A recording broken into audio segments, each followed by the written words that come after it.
बच्चों कक्षा 8 विषय गणित और प्रश्नावली है 2.2। देखो ये 2. जो दूसरी प्रश्नावली है वो क्या थी, एक चर वाले रैखिक समीकरण। तो अपने एक चर वाले रैखिक समीकरणों के बारे में देखा कि क्या होते हैं, उनके जो क्वेश्चन है वो भी अपने हल किए। अब देखो 2.2 में है वो उसी से संबंधित क्वेश्चन है, लेकिन 2.1 में तो आपको बनी बनाई समीकरण दी गई थी, लेकिन इसमें पहले आपको क्या करना है, समीकरण बनानी भी है और फिर बाद में आपको समय ही हल करनी है। तो आपको क्वेश्चन की भाषा को समझना है और फिर समीकरण जो है वो बहुत ही आसानी से बन जाएगी। देखो क्या दे रखा है, किसी संख्या में से 1/2 घटाने पर और परिणाम को 1/2 से गुणा करने पर 1/8 प्राप्त होता है। तो आपको क्या करना है, संख्या ज्ञात करनी है। आपको संख्या नहीं पता कि संख्या क्या है, तो इसको हल करते हैं। तो पहले क्या माना संख्या, पहले क्या किया कि माना वो संख्या क्या है, x है। अब जो वो कह रहा है अपने वो करना है। संख्या x मान ली, वो क्या कह रहा है कि संख्या में से 1/2 घटाने पर घटा दिया। अब फिर वो क्या कह रहा है कि जो परिणाम आए उसको भी 1/2 से गुणा कर दो और आपको प्राप्त कितना होता है, 1/8 प्राप्त होता है। हो गया। अब अपने को x का मान निकालना है। कैसे निकालोगे, पहले ब्रैकेट वाले को पड़ा रहने दो और ये 1/2 जो भिन्न है ये दूसरी साइड जाके क्या हो जाएगी, 2/1 क्या हो गया, 1/4 बच गया। 1/में अपने पास 4 बच गया। x का मान निकालना है, 1/4 माइनस के 1/2 थे, दूसरी साइड किस में चले गए, प्लस में, 1/2 हो गया। इनका लेस है कितना आया, 4। इसको हल करोगे तो 4 एकम 4 और 2 के पाड़े में 2 पर आता है। तो x का जो मान आया 2 और 1 क्या हो गया, 3/4 आ गया। कि उसने जो संख्या पूछी थी वो क्या है, 3/4 है। कि पहले अपने क्या माना संख्या, उसने क्या कहा, 1/2 घटाने पर और परिणाम को भी 1/2 से गुणा कर दो और प्राप्त 1/8 हो रहा है। उसने जैसे जैसे कहा आपने क्या किया, वैसे वैसे ही किया। तो इस प्रकार ये था आपका पहला क्वेश्चन। अब अपने करते हैं दूसरा क्वेश्चन। दूसरा क्वेश्चन देखो, दूसरा क्वेश्चन क्या कह रहा है, कोई आयत है और उसकी जो लंबाई है वो चौड़ाई के दुगने से 2 अधिक है और परिमाप बता रखा है और आपसे लंबाई चौड़ाई पूछी है। तो वो क्या कह रहा है, चौड़ाई के दुगने से 2 अधिक क्या है, लंबाई है।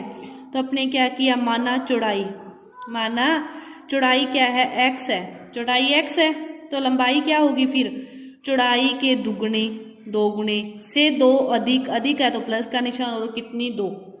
समझो बात को, चौड़ाई x मान ली तो जो लंबाई है वो चौड़ाई के दुगने से 2 अधिक है। अब वो अपने को क्या बता रहा है, परिमाप बता रहा है। परिमाप बता रहा है तो परिमाप का सूत्र क्या होता है, 2 गुणा लंबाई प्लस चौड़ाई और बराबर कितनी है, 154। तो 2 गुणा लंबाई कितनी है, x प्लस चौड़ाई कितनी है, 2x प्लस 2 और बराबर कितना है, 154।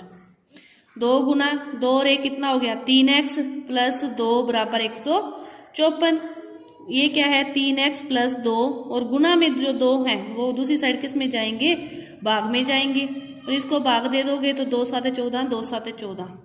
तो 3x प्लस 2 बराबर कितना आ गया, 77। 3x का मान निकालोगे, प्लस के 2 माइनस में चले गए तो 3x बराबर कितना आ गया, 75 और x का मान निकालोगे तो 75/3 कितना आ गया, 25।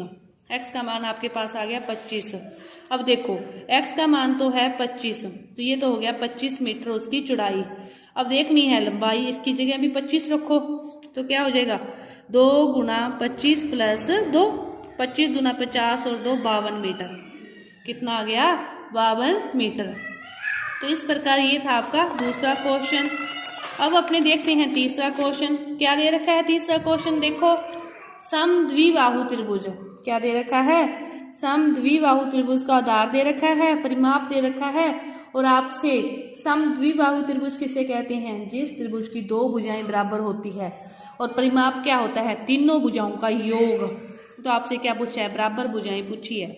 तो पहले देखो आपको परिमाप आधार की भुजा बराबर भुजाएं नहीं दी, तो अपने मान लो बराबर भुजाएं क्या है, x है।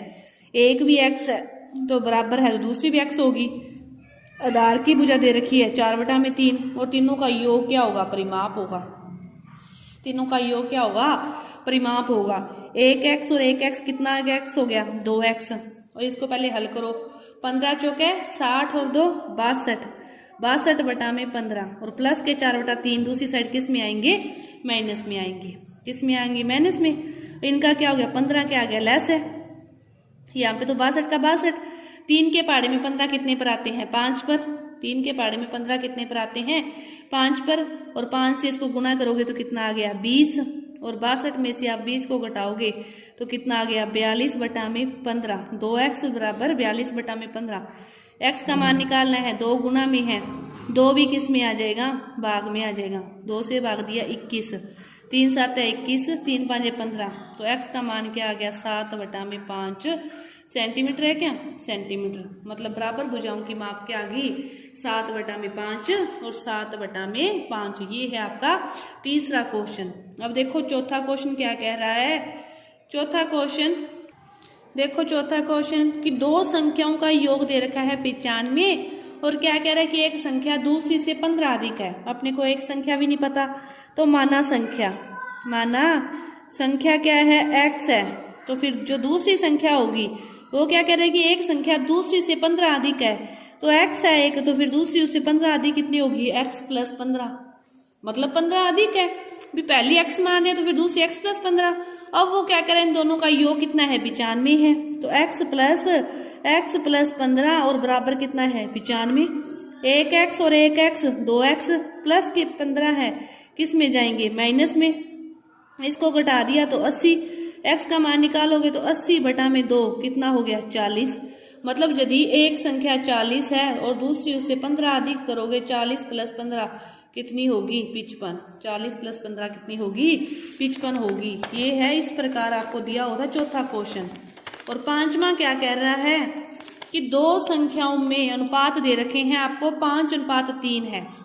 भी अनुपात में कोई भी चीज दे रखी हो तो उनको संख्याओं में आप लिखना हो तो क्या लिखोगे कि एक वो 5x है, किसी भी एक चीज से गुना करके, किसी भी एक गुणांक से गुना करके, कि एक संख्या यदि 5x है तो दूसरी संख्या फिर क्या है 3x है, कि ये उनको काट के लास्ट रूप लिखा होता है उनका अनुपात, कि इसका मतलब ये 5 का गुणज है, ये किसका गुणज है 3 का, तो इनको इस प्रकार। अब वो क्या कह रहा है उनमें अंतर 18 है, अंतर 18 है तो 5 में से अंतर का अर्थ क्या हो गया घटाव हो गया, 5 में से 3 को घटा दिया, यही अर्थ हो गया बड़ी में से छोटी घटाएंगे, तो 5 में से 3 को घटाया तो 2x = 18।